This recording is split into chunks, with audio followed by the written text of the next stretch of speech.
Hola amantes de los libros, ¿cómo están? Soy Mabel López, la doctora en historia y docente universitaria que reseña investigaciones de historia por internet.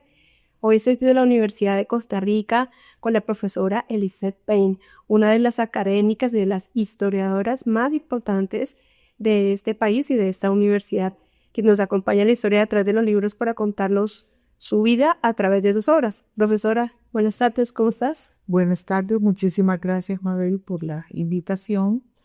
Y bueno, también trabajo Costa Rica, he trabajado Centroamérica en general, especialmente Honduras y El Salvador. Ok, entonces una académica que da una mirada a toda Centroamérica, lo cual es un valor Mm. agregado, profesor. Nosotros comenzamos siempre las entrevistas preguntándoles cómo llegan ustedes a la historia. ¿Recuerdas si de pronto alguna experiencia en tu infancia, con la familia o en el mismo colegio? ¿Qué te motivó a ser historiadora y cómo fue ese primer acercamiento? Bueno, yo creo que desde la infancia. Mis abuelos leían mucho. Tenía un abuelo inglés que recibía el Time todas las semanas, todos los meses, si no me equivoco. Y yo deseaba leer lo que él estaba leyendo. La primera imagen que yo tuve de un libro fue de una niña sentada en el piso de su casa rodeada de libros. Y esa imagen se me quedó en la mente, ¿verdad? Siempre me crecí con mis abuelos hasta cierta edad, hasta la edad escolar. Por lo tanto, yo creo que la experiencia de vivir con abuelos que comentaban, que hablaban, que no eran intelectuales ni nada por el estilo, pero sí estaban interesados en el mundo, en la lectura, en la literatura, eso me abrió la posibilidad de estudiar historia. Estuve un semestre en la Universidad Centroamericana en Managua, porque vivíamos en Nicaragua en ese momento, yo venía de Honduras y me matriculé en sociología. Pero luego tuvimos que salir debido a la guerra en Nicaragua en el 1979 y logré hacer el examen de admisión en la Universidad de Costa Rica y ahí mi objetivo fue matricularme en historia. Afortunadamente, como extranjera tuve bastante hospitalidad, ingresé rápidamente a la universidad y después de eso, pues ya son 40 años de estar en la universidad, de estar en la Universidad de Costa Rica y pues trabajando aquí llevo 37 años. Ofe, normalmente los eventos por los que pasamos en la vida marcan los temas de los científicos sociales. No, digamos, no hay como una distancia o una cuestión arbitraria a la hora de escoger los temas. Este tema de tu país de origen y la generación también en la que ingresas, la época en la que ingresas a la Universidad de Costa Rica, que también atiende a un momento geopolítico y latinoamericano muy particular. ¿Marca de alguna manera tus primeros temas o cuáles son los primeros temas? Mis primeros temas son de carácter social. Pueblos de indios, por ejemplo, en Costa Rica. Mi tesis de licenciatura en historia fue sobre pueblos de indios, organización, tributos indígenas en el siglo XVII. Fue marcando esto también en los movimientos sociales, en la época colonial en El Salvador. Fue mi tesis de posgrado, la maestría en historia, en esta misma universidad. Luego, la tesis doctoral la hice sobre el puerto de Trujillo y Honduras.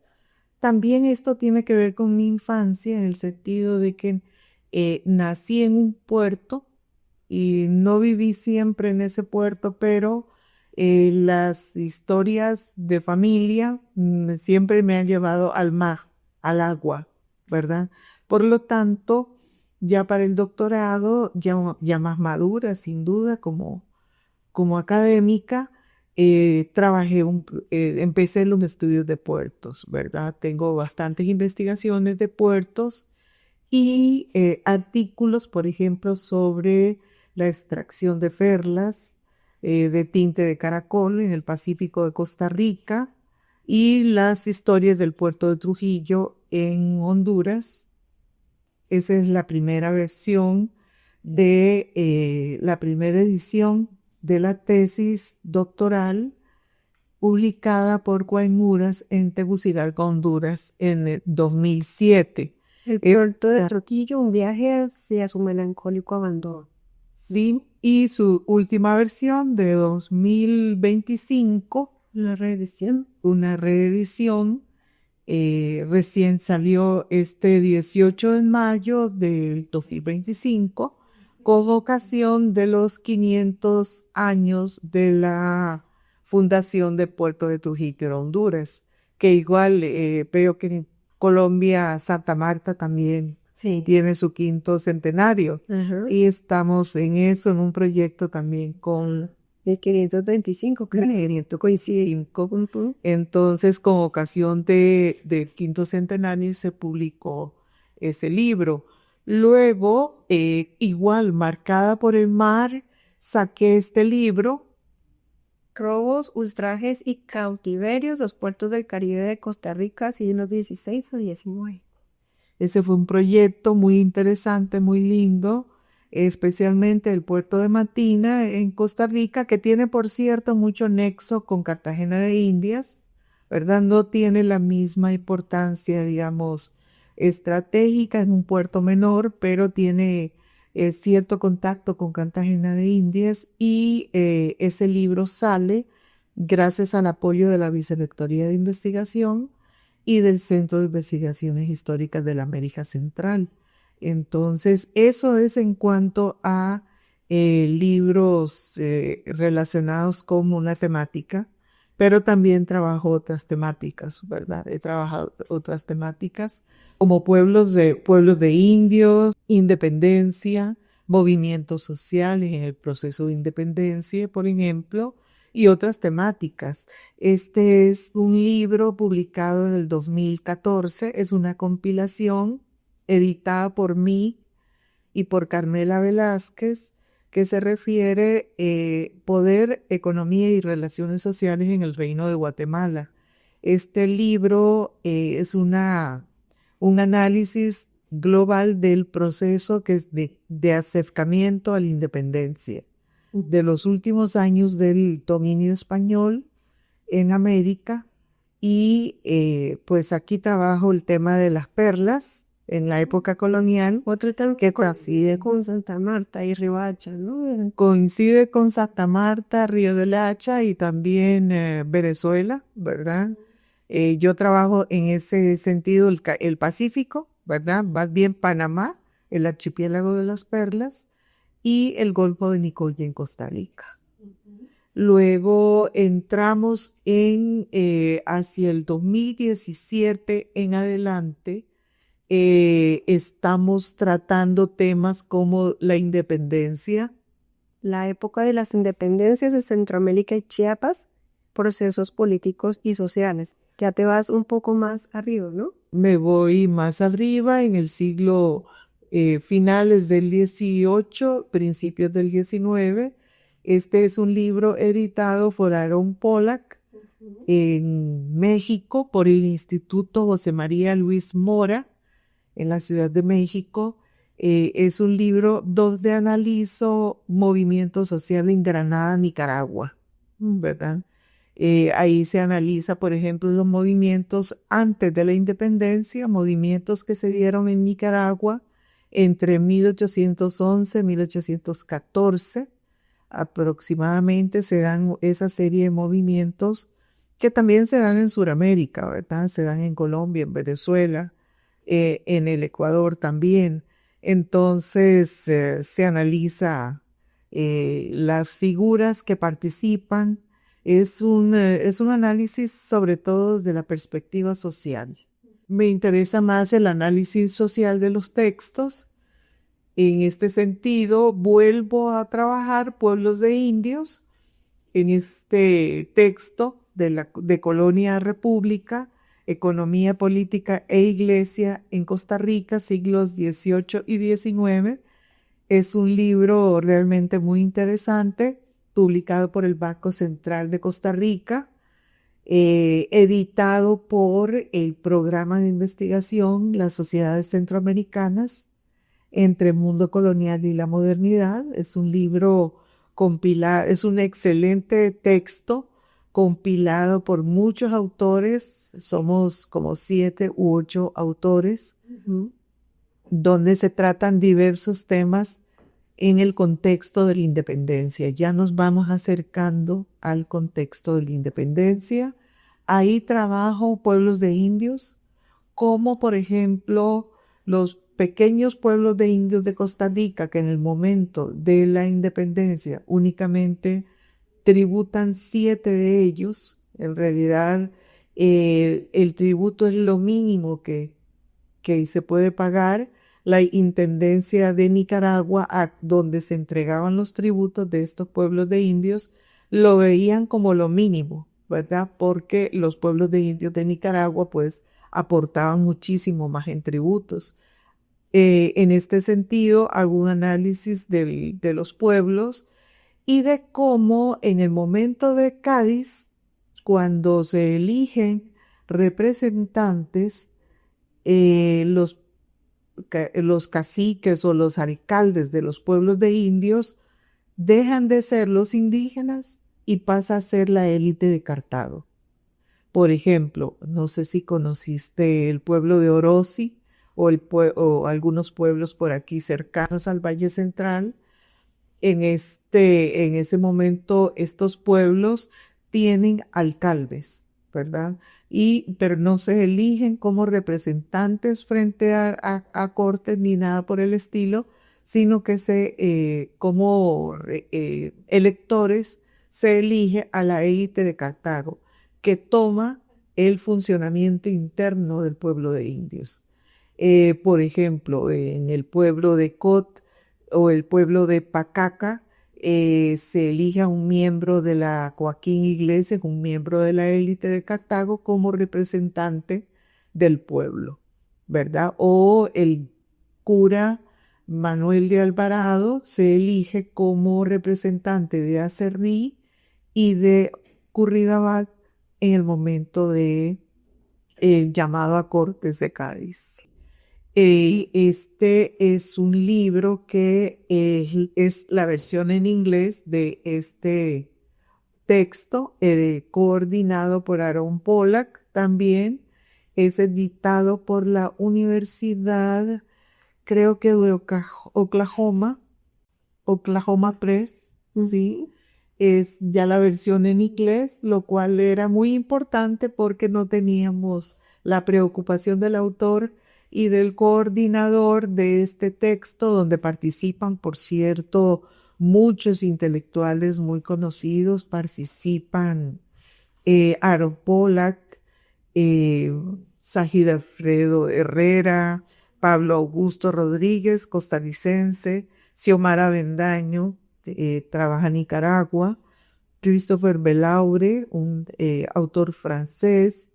Mi trabajo es, como les había mencionado, sobre la resistencia popular en Nicaragua, especialmente en Granada, Nicaragua. Aaron Pollack, Timothy Hawkins, que trabaja el mito de la época bustamantina en Guatemala. Ese es un libro realmente muy importante porque compila a varios autores, ¿verdad? Luego, en el contexto de las independencias también centroamericanas, tenemos este libro, que es el último que sacamos con Silex Ediciones en Madrid. Este libro publicado, sí, La justa libertad de los pueblos, las independencias en Centroamérica, Chiapas, y aquí incluimos Panamá, lo cual es una suma más, digamos, a que es un excelente texto, Fue editado por mí y por Sajid Herrera, publicado en el 2021. Es un libro realmente bien interesante. Lo dividimos por áreas, digamos, por Chiapas, Guatemala, El Salvador, Honduras, Nicaragua, Costa Rica y Panamá. Luego tenemos este libro, Reflexiones en torno al Bicentenario. Este es su producto de un simposio, en realidad 2 simposios que llevamos a cabo con el Museo Histórico Cultural Juan Santamaría en Alajuela, Costa Rica. Fue un simposio centroamericano donde participamos diversos autores, la mayoría de Costa Rica, David Díaz, Ana María Botey, Ethel García. En mi caso, bueno, lo coordinamos Adrián Chávez y yo, Aaron Arguedas, Carmen María Fallas, Eugenia Rodríguez.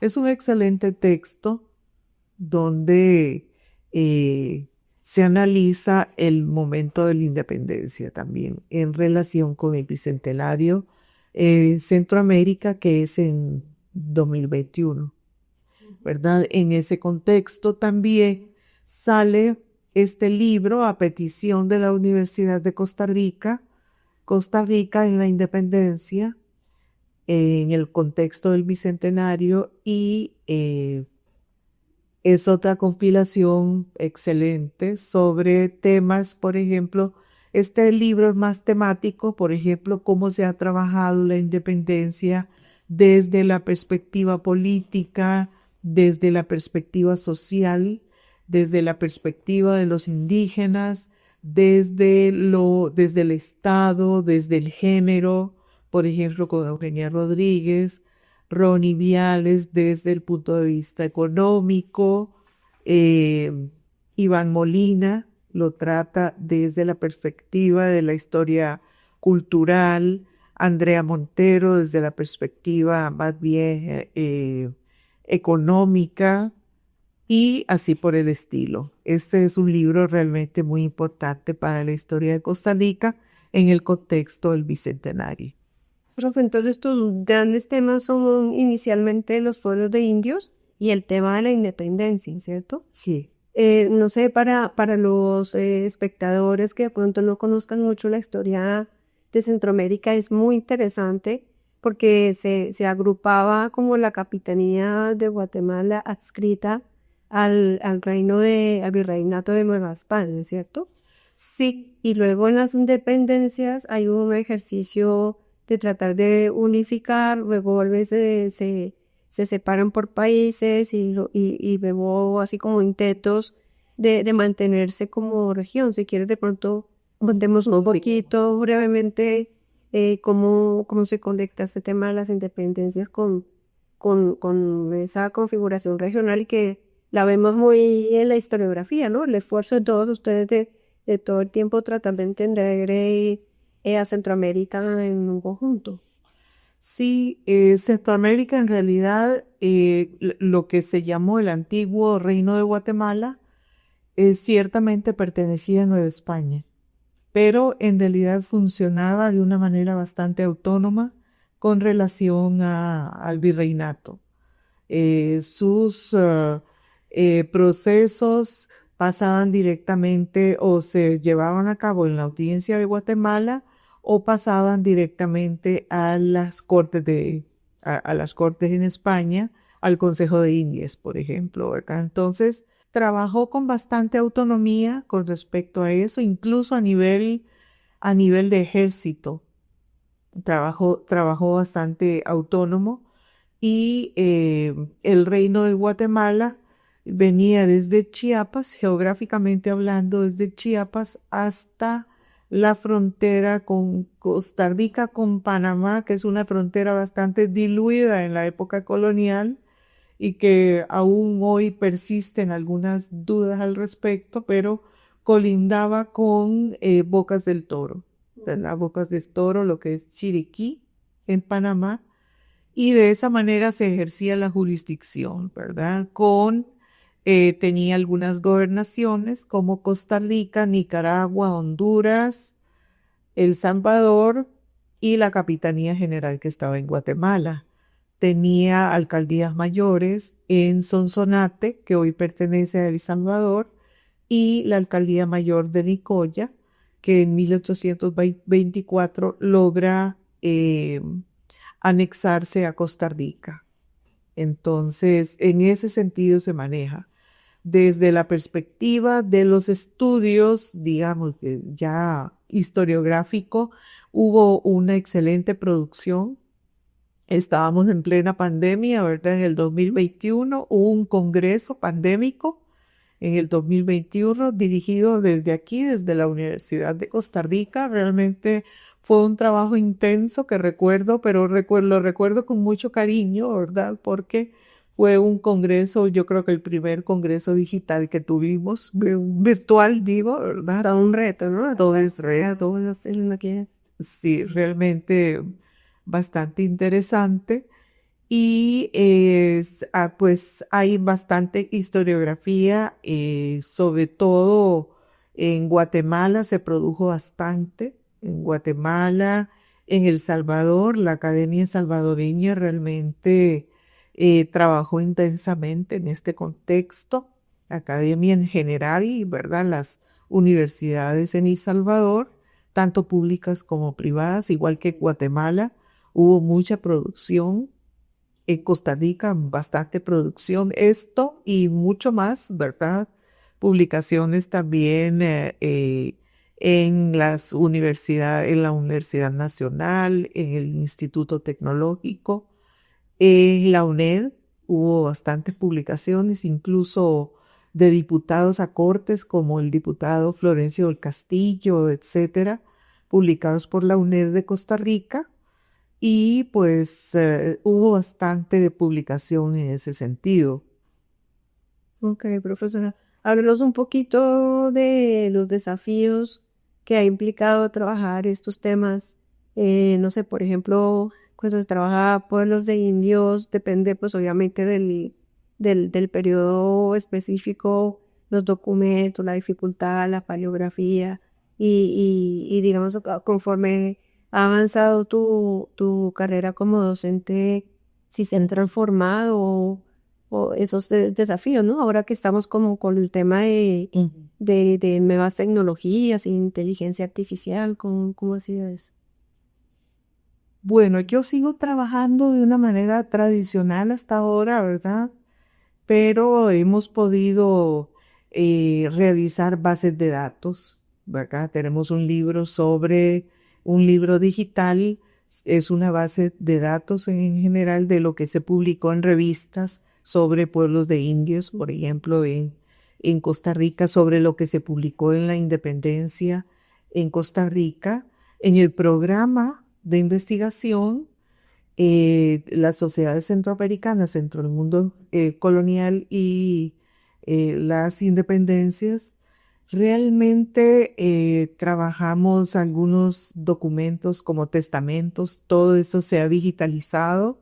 La colección de documentos para la historia de Costa Rica, compilada en 1886 a 1907, son 10 tomos que se compilaron para precisamente con un objetivo más bien de fronterizo, de ver cuáles eran las fronteras con relación a Nicaragua y cuál era la frontera con relación a Colombia. Entonces, así nace la historiografía costarricense. Eso es lo que sostiene un colega, Juan Rafael Quesada. Bueno, para tratar de identificar esas fronteras, siguen siendo... Para tratar de identificar, se le paga a 2 diplomáticos costarricenses en el Archivo de Indias, en Sevilla, y se sacan cientos o quizás miles de documentos y se trasladan a tomos, ¿verdad? Van a ser 10 tomos en un caso y como 5 tomos en otro. Hay uno, por ejemplo, que se llama Costa Rica y Colombia, del marqués Manuel María de Peralta, un diplomático y abogado costarricense, que trabaja y compila toda esa información. El otro es un diplomático y abogado, León Fernández Bonilla, también compila todo eso. ¿Qué ha hecho? El Centro de Investigaciones Históricas de la América Central ha digitalizado todo ese material, ¿verdad? Lo cual es una fortuna. Es maravilloso trabajar desde aquí, desde el cuarto piso de nuestra facultad. ¿Y se encuentra pública o...? Está público, uno entra al CEDOSIAC e inmediatamente ingresan con búsqueda. Realmente esos 10 tomos y otros documentos adicionales de la época colonial han facilitado realmente la investigación. Otro aspecto que ha facilitado es la apertura del Archivo Nacional de Costa Rica, que es un archivo muy organizado, muy profesionalizado. No sé si ha tenido tiempo de visitarlo.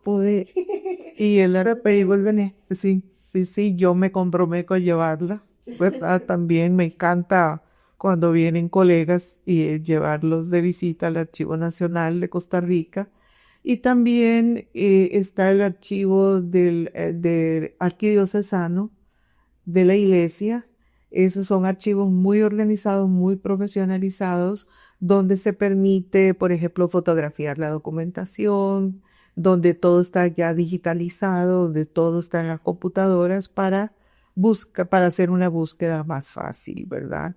Pero sin embargo, hay que seguir trabajando pues arduamente, sentado como hace 30 años. Tenemos que seguir trabajando de esa manera, ¿verdad? No hay manera, no hay otra forma. Profe, normalmente le damos consejos a los estudiantes que hacen parte de los espectadores que nos ven. ¿Qué consejo darles a los estudiantes respecto a la historia colonial? Porque hablaba de pronto con los estudiantes y también en la Universidad Nacional de Colombia, donde yo enseño, vemos que la cantidad de jóvenes preocupados por historia colonial es mucho ahora respecto a otras generaciones. ¿Qué consejos darles respecto a este periodo y la forma de aproximarse a los documentos en los archivos? Sí, sobre esto hemos tenido grandes retos, ¿verdad? Hubo un momento que no teníamos terciarios en el proyecto. Últimamente hemos estado rescatando y tratando de entusiasmar a los estudiantes para que lo hagan. Primero, que no le tengan miedo a la documentación, porque el problema es que ahora todo está digitalizado, todo está en periódicos, en revistas, mucho más fácil. Y yo siempre les digo que a mí la palabra fácil no me gusta. Incluso lo hice en mi casa con mis hijos. No me gusta la palabra fácil, todo tiene que una cuota de esfuerzo, ¿verdad? Y en ese sentido, el primer paso que les doy es entusiasmarlos por ciertas temáticas actuales, introducir, por ejemplo, temáticas de género, temáticas ambientales, temáticas del cuerpo, ¿verdad? Cosa que no había sido investigada, por lo menos en Costa Rica, historiografía colonial, ideas de la época colonial, en fin, mentalidades colectivas, vida cotidiana. También llevarlos a estudiar lo que es la economía en la época colonial. Todavía hace falta mucho. También sacarlos de Costa Rica, en el sentido de promover a un estudiante de maestría o de doctorado que también estudie otras regiones como Nicaragua. Tenemos trabajos muy buenos que relacionan mucho Costa Rica-Nicaragua porque tuvieron mucha más relación. Costa Rica pertenecía a la diócesis de Nicaragua y Costa Rica porque no tenía obispado, por ejemplo. Entonces, salirse de Costa Rica e investigar Centroamérica, ese es otro de mis recomendaciones, ¿verdad? Pero primero y sobre todo que le pierdan miedo a la paleografía. Sí, que eso se aprende, ¿no? Como se aprende a leer y a escribir, es básicamente como el mismo proceso. Bueno, profe, para nosotros ha sido un verdadero placer escucharse. No sé si se nos quedó algún libro por fuera que quieras comentar, algún proyecto nuevo que estés trabajando. Sí, bueno, también tengo y debe estar por aquí dos publicaciones sobre, aquí se hace siempre una evaluación de lo que se ha publicado sobre ciertas temáticas. Eso ha estado a cargo de Iván Molina, y David Díaz y Ronnie Viales. Y es una historiografía, por ejemplo, de lo que se ha publicado en la época, sobre la época colonial, sobre lo social, balances. Y ahora recuerdo que tengo esos dos balances, uno con Manuel Benito Chacón y otro que hice primero sobre 40 años de historiografía colonial en Costa Rica. Bueno, imperdibles esos libros y están también disponibles para acceso abierto o estos sí en bibliotecas. Están aquí, supongo que en acceso abierto, me parece que no. Bueno, pero se pueden buscar. Yo compré uno de estos, pero más antiguo para un balance historiográfico sobre la historia de las mujeres de la profesora Eugenia Rodríguez. Me parece maravillosa esa colección.